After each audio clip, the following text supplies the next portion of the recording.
I'm just recording the recording me chatting to everybody. Right, there you go. Hope everyone's okay. And say hi. Everyone. I'll turn it over to you, and then we'll come at the end and talk a little bit more. Thanks. Cool. Hello, everyone. I'm Pat. Scott just said. First, I want to give a shout out to the 8 a.m.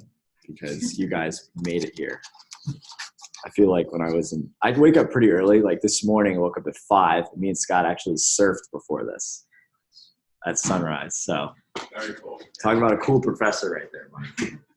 And but when I was in college, I definitely could not wake up for an 8 a.m. So, I'm gonna give you guys a shout out to making it to your 8 a.m. So for one of my goals for today, like, because I'm going to talk for a while, right? My hope is that you ever see like a fish tank? You look into a fish tank, and all the fish are just looking right back at you. They're not really making an expression or anything. My hope is to not be a fish tank with you guys. You know, that you guys can engage me, hopefully make me feel like you're listening, etc.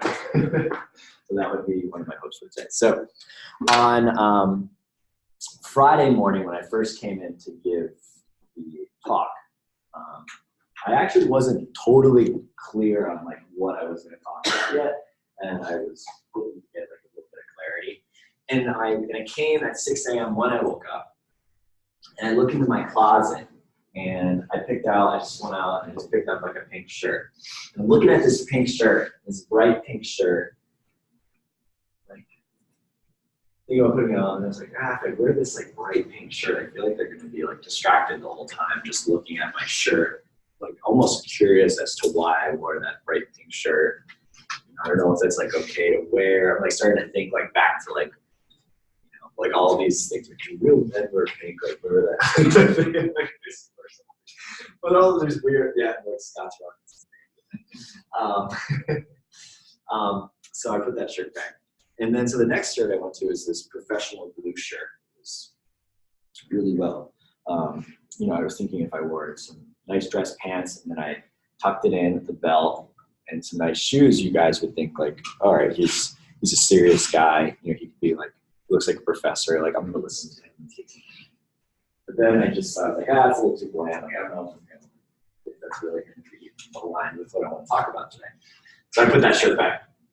I know all of a sudden you guys are thinking, all right, this guy is literally nuts. Like, I wish I slept in, you know?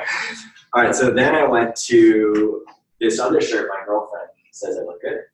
I dug through the drawers, I pulled it out, it's all nicely folded, and I was thinking of putting on something that will look good, and it look good.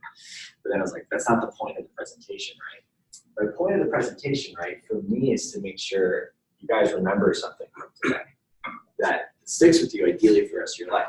So I'm a CEO of a startup, about 100 people that work. It's growing across the nation. So I have a lot of mouths to feed. So my time is, I would think, precious right now. So I don't want to waste your time being here, and I don't want to waste my time being here. So I thought I need to wear something that's going to make them remember me. So I wore a Hawaiian shirt on Friday, and I complimented it with a nice pineapple shirt.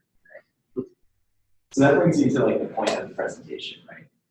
Is in marketing, right? It's one thing to get in front of people, but it's another thing to stick with people, right? The hope of marketing is to take my great idea, get it in front of you, make it stick in your brain, and then you eventually buy or use my product, service, whatever it may be, okay? So that brings me to the title of the presentation, Purple Pen. Purple Pen. So this is a thing, I hope you guys, bless you, that you can think about, whether it's in your first job, for marketing and sales, if you need a good interview, whatever it may be in life, there's going to be a point where you need to get through to somebody.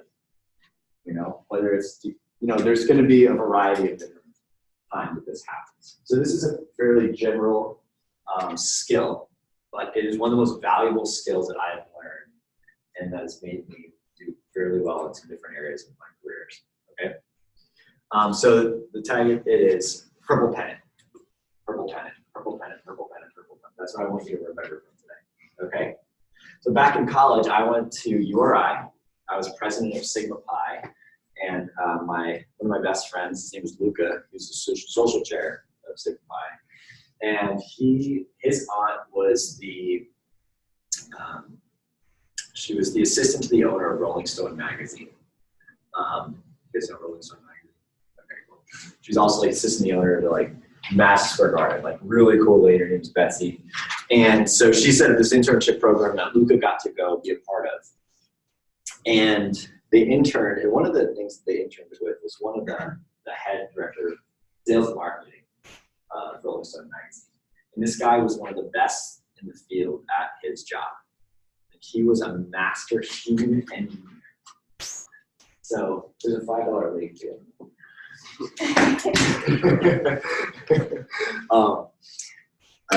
So he's a master human engineer at his job. So what we mean by human engineer, right, is there's this book called How to Win Friends and Influence People. Have you ever heard that book? It's a really great book that Warren Buffett, this guy Dale Carnegie wrote that book. And Dale Carnegie had this class called How to Win Friends and Influence People. And Warren Buffett, who's obviously one of the wealthiest, most successful guys in the world, has one plaque on his wall. It's not where he went to school. It's the Dale Carnegie How to Win Friends and Influence People class that he passed. Okay, because he says that numbers are easy, that humans are difficult, right? So he was a master human. So going back to this marketing guy, he was a master human engineer. So he would think about things. When he was doing a presentation, he would set up all the chairs so that they were all facing a certain way that was going towards the room. So that when you sat down, you automatically were looking right at the presenter. Like all these different little mind things that you would never know because you're just going and sitting down in a presentation, right? So, but one thing that he did always was that he would always write handwritten thank you cards with a purple pen. So everyone always remembers, like, oh, that's that guy with the purple pen. It's the guy with the purple pen. Like he could have chosen any pen, right? But he chose the purple pen to make sure that you would remember him, right? So that you would remember whatever he presented, whatever he needed to get across to you, so that you saw it, right? So that is what brings me to basically what is the purple pen, okay? All right, so when I was in college, also, I got here as a freshman. I came to URI because I wanted to surf. That was my core reason, because I heard there was a good surf club here. It was like the 7th in the nation for like the surf school. It's like, oh, it must be a dope surf club. I got here, and I get to first night, and there's no surf club. There's no surf club table. I'm like, oh my gosh, my hopes and dreams are ruined. So I go and grab a table from the union. I put it in front of a tree, put a surfboard behind me, and I said, I'm the president of the surf club. And I had people sign up. And we ended up taking the old kooky decor. I want to make this club wicked cool. So I was like, how do I make a surf club cool? Throw concerts. That was the obvious answer to my dilemma. So I went to the student senate. I was like, hey, I want to throw a concert. I want $12,000 from your contingency grant, which is basically this thing that this batch of money that was meant to benefit all the students at URI. It's like, I'm going to throw a school-wide concert. It's going to be amazing. And I threw it at Quad, and then it got rained out. So I moved it into Edwards. We had bad fish. It was like the coolest thing ever.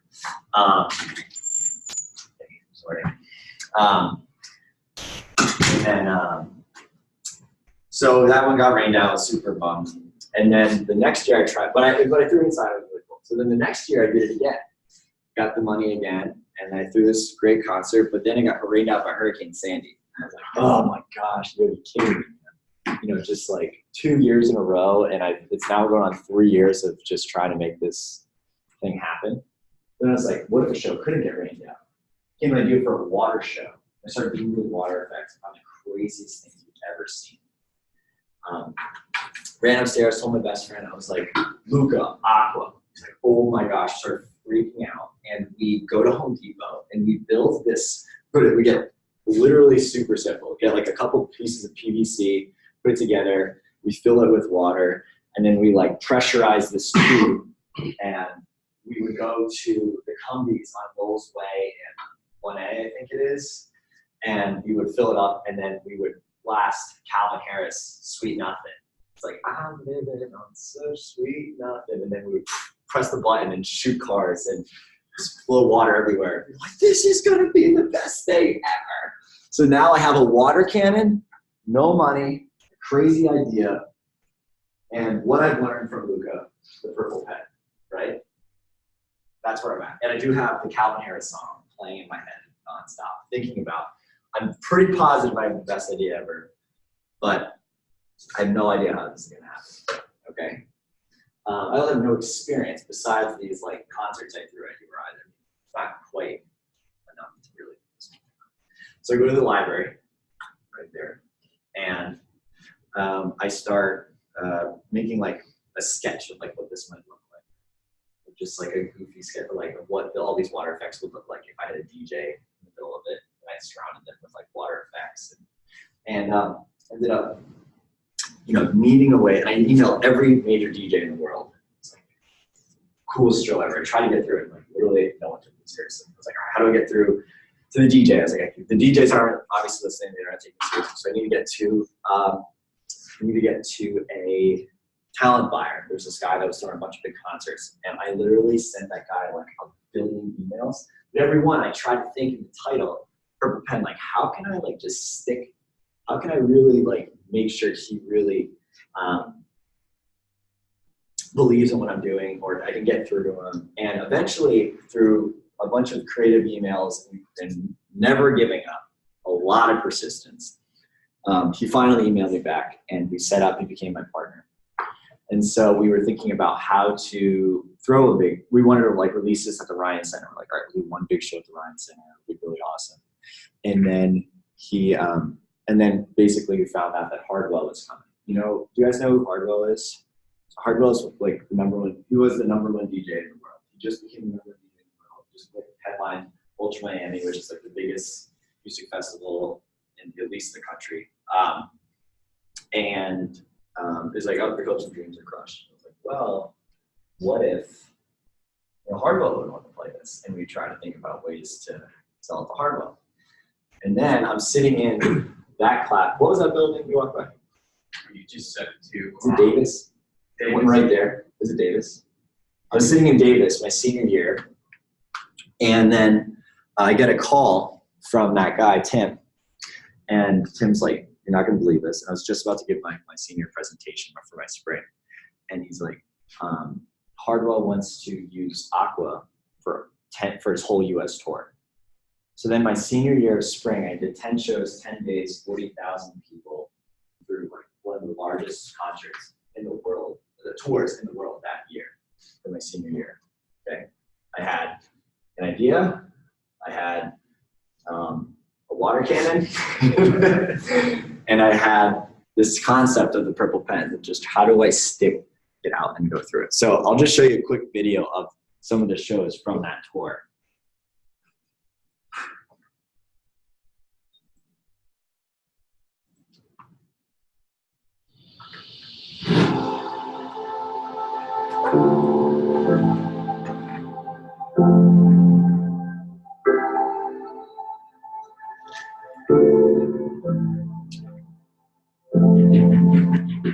Water. Essential, elemental. All life depends on it. We are born addicted to it.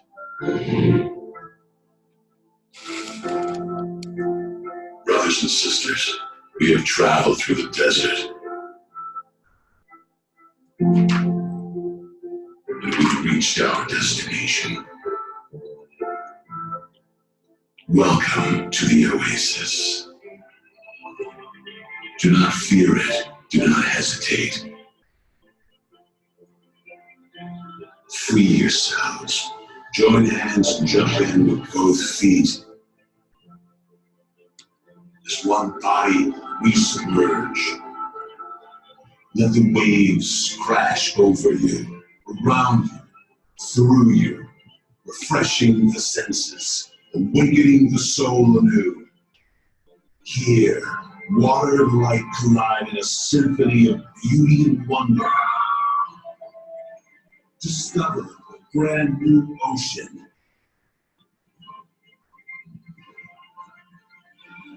bodies of water moving to the same wavelength. Come explore, you voyagers. Come, all you thirsty. Drink your fill. Indulge your senses. Experience the infinite. Welcome to the promised land.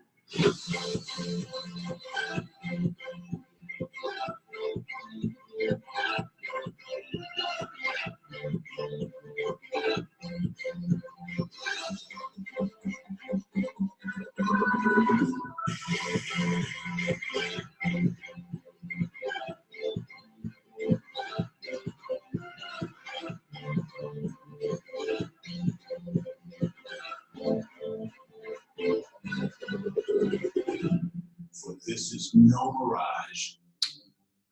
This is hydroelectric. This is life. This is aqua.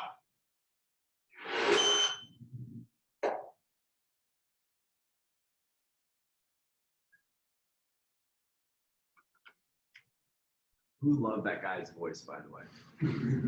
I watched the Toyota commercials, and I was like, I need this dude to narrate this thing. So I finally got through to him, and talking to him on the phone was one of the cooler moments in my life. Cool. So that was that was basically my first show, and that kicked off my entire career. I was 20 or 21. I think 21, yeah, when that happened. And then from there, I just used the same concept of like this purple pen. I was like, well, if I had literally no credibility and I just went for the top, that was kind of my mindset. Like, just go for the top. Like, why not? You know, I always think you're a handshake away from your dreams, right? It's like that. It was literally just getting in front of Tim and getting in front of Hardwell. That was basically how it happened. So then from there, I just had this kind of delusional, maybe not delusional, but I had this different way of thinking. I was like, if I can just get in front of the right people, you know, I can do as big as I want to go. And so that was what I used. And I used that Purple Pens concept to continue to throw giant concerts across the country. Ended up doing shows with multiple shows with the Chainsmokers. We've done, other tours with a lot of big DJs. We were able to give back water to third world countries by partnering with companies like Water is Life and Charity Water. For a water show, give water back. And pretty much just any like big idea I had, I would just go for it. And the funny part was, it's like every time I started, it was kind of like starting from scratch again. You almost had to like, go at it again, like with a blank slate. It wasn't as easy as just, it wasn't just like coming after me. I had to go back at it. So I used that same purple pen concept. So I wanted to like go through some like practicals here of when you're in, I guess, the sales position or in your marketing position or you're an entrepreneur and you're trying to get your idea out. Here are just some like super, super practicals that you guys can use, okay? And I thought we could even talk through it a little bit. So the first one is like, what is my goal, right? And I think about this, that's really important, is that in life, right, and business too, there's this kind of famous quote by Rockefeller. I don't know if you guys know Rockefeller, but he was one of the richest guys of all time, worth $100 billion. Someone asked him in an interview, like, how much is enough money, right? He said, a little bit more. And that was what he said, okay? So the idea is that you have to have different moments like in life that you identify before you get into it that would be your champagne moment. Like, what is the moment that you're going to get a bottle of champagne, shake it up, pop it off, hit the ceiling, and then celebrate, right? Because if you can't have those celebration moments, you're never going to win. So you have to identify those before you get going, okay? That way you can always look back in those moments and say like, hey, I did a good job. Like I'm getting there. I'm getting there, one step at a time.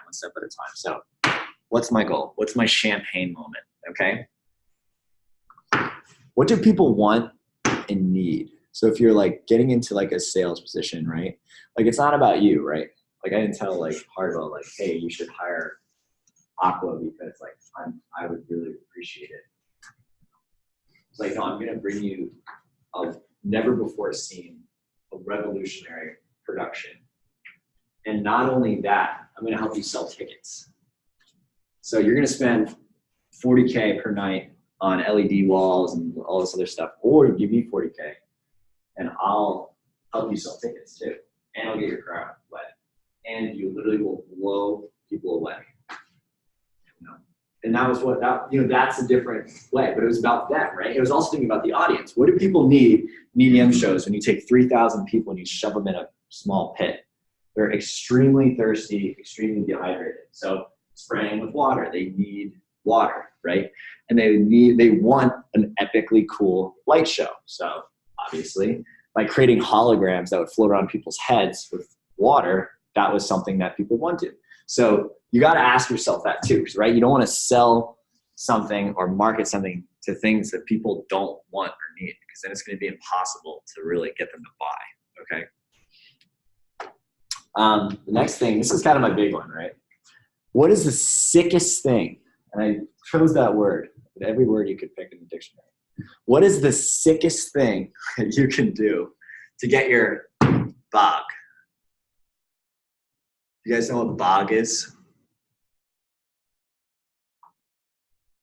Big, hairy, audacious goal. So this is kind of like your 10th champagne moment, right? Like, what is the coolest thing? What is your big dream? And I think this one needs to come from when you go for a hike, right? And you go to a mountaintop and you really ask yourself, like, who do I want to be?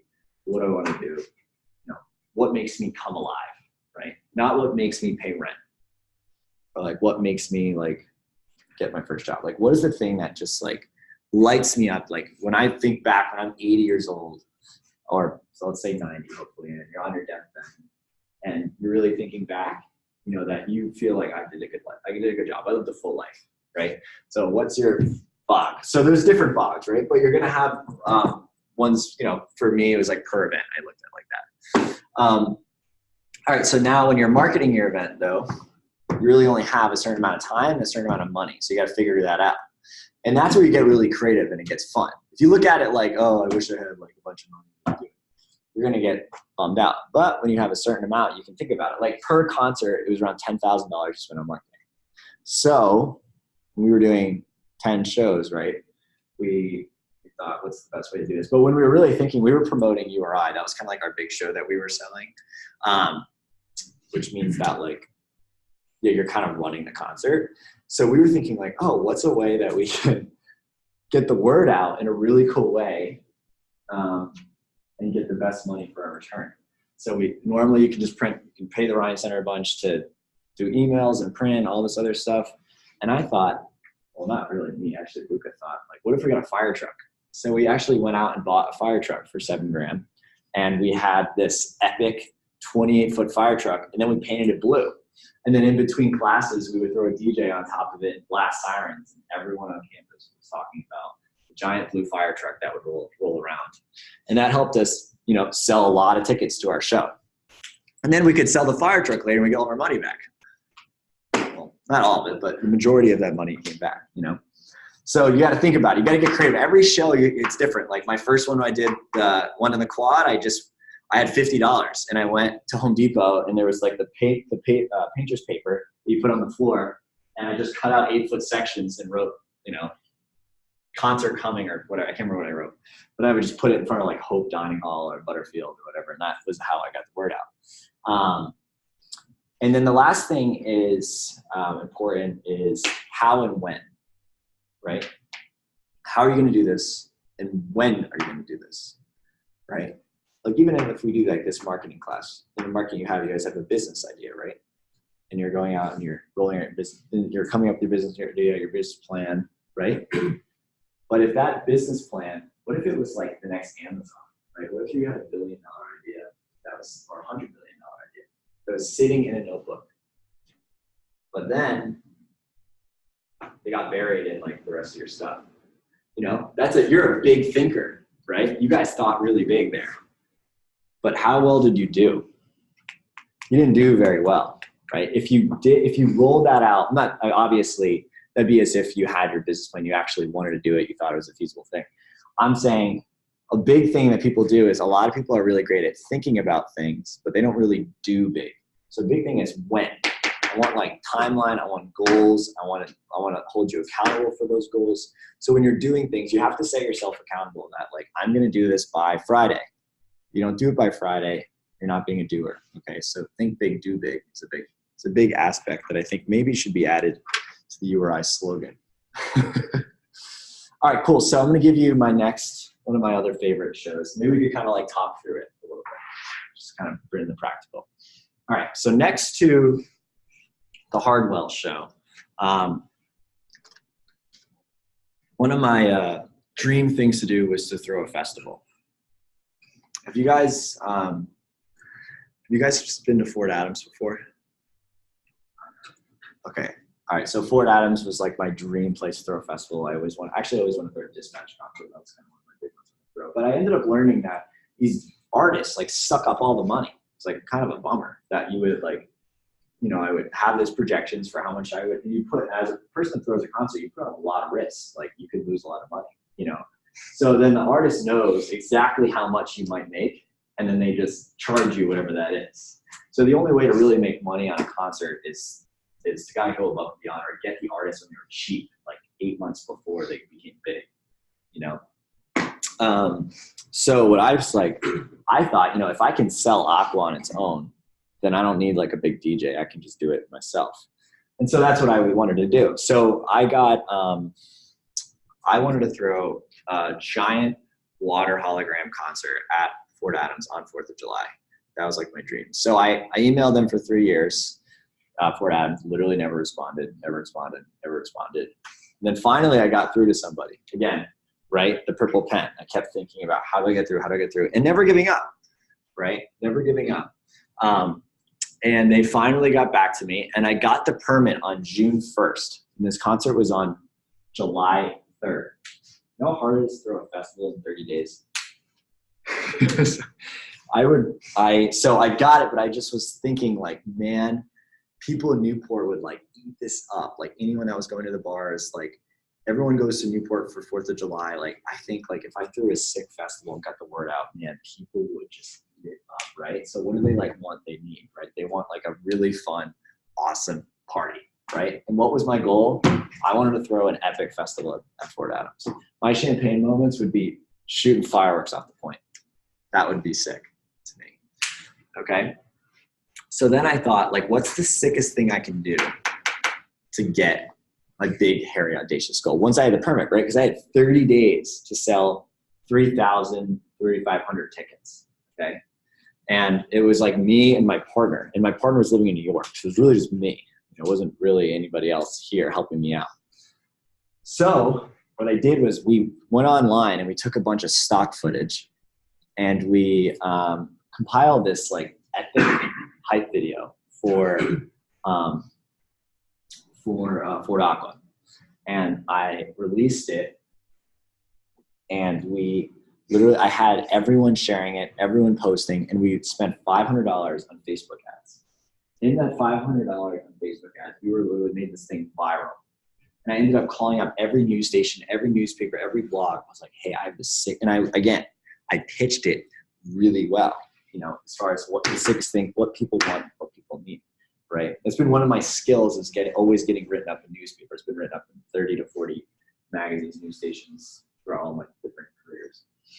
And I got on every news station, every newspaper, every blog, wrote about this and covered this story. Okay, it literally shook Newport. And we have selling $100,000 in tickets off this $500 Facebook ad. With that as well, I printed out banners, and I went up to every bar and I was like, hey, I'll help you bring people back to your bar after my event, because it only goes to 10. And so I ended up partnering with all these bars to be able to hang these giant banners in their bars, so that anyone that was going out the night before, I was there. And I was also just classic flying, getting the hype up to have it sell out. So again, I didn't have a lot. When I started this, I had no money really to do. I think I took out a credit card to put this show on, Because a lot of what you can do with like events is you can put deposits down, and as people buy tickets, you get the money, so then you can use the money to pay for things. Very risky though, because in the end, if you don't break even, then you're out a lot of money. So don't recommend that one, but it ended up working in my favor that time. Yeah, and then I had a plan, like how and when, like I had 30 days to pull this off. Like I had to do a lot to make it happen. But in the end, like we had 3,500 people. It literally rocked Newport. People will still talk about it to this day. We'll be like, you Fort Rockland, God. I want to bring it back. Yeah, it was like one of the coolest moments like of my life, like sitting back watching, $10,000 fire show just go up 1 minute. It was like the coolest thing ever. But yeah, so those are my big practicals. I'd encourage you to write them down if you did have, you do have this like at some point in your career. You probably will need something like this. So to finish it off, I wanted to read from a controversial book so that you guys remember me, okay? And it is from our President Trump, called The Art of the Deal. And it's funny because he kind of outlines like basically what he was going to do in his presidential campaign right here, but it was like a shock when it happened. So one of the sections of his book is called "Get the Word Out." All right, and said you can have the most wonderful product in the world, but people don't know about it. It's not going to be worth much. There's singers in the world with voices as good as Frank Sinatra's, but they're singing in garages because no one's ever heard of them. You need to generate interest. You need to create excitement. One way is to hire public relations people and pay them a lot of money to sell whatever you got. But to me, that's like hiring outside consultants to study a market. It's never as good as doing it yourself. One thing I've learned about the press is they're always hungry for a good story. And the more sensational, the better. It's in the nature of the job, and I understand that. The point is, if you are a little different and a little outrageous, if you do things that are bold or controversial, the press is going to write about you. I've done things a little differently. I don't mind controversy. My deals tend to be somewhat ambitious. Also, I've achieved a lot when I was very young, and I choose to live a certain lifestyle. The result is the press always want to write about me. I'm not saying that they necessarily like me. Sometimes they write positively, and sometimes they write negatively. But from a pure business point of view, the benefits of being written about have far outweighed the drawbacks. It's really quite simple. If I take a full-page ad in the New York Times to publicize a project, it might cost $40,000. And in any case, people tend to be skeptical about advertising. But if the New York Times writes even a moderately positive one-column story about one of my deals, it doesn't cost me anything, and it's worth a lot more than $40,000. The funny thing is that even a critical story, which may be hurtful personally, can be very valuable to your business. I think when I was in college, I only learned one thing. When I think back, I only learned one thing. And so for me today, it was like important that I just express one thing to you that hopefully can stick with you. Right? It's a purple pen. So, thank you.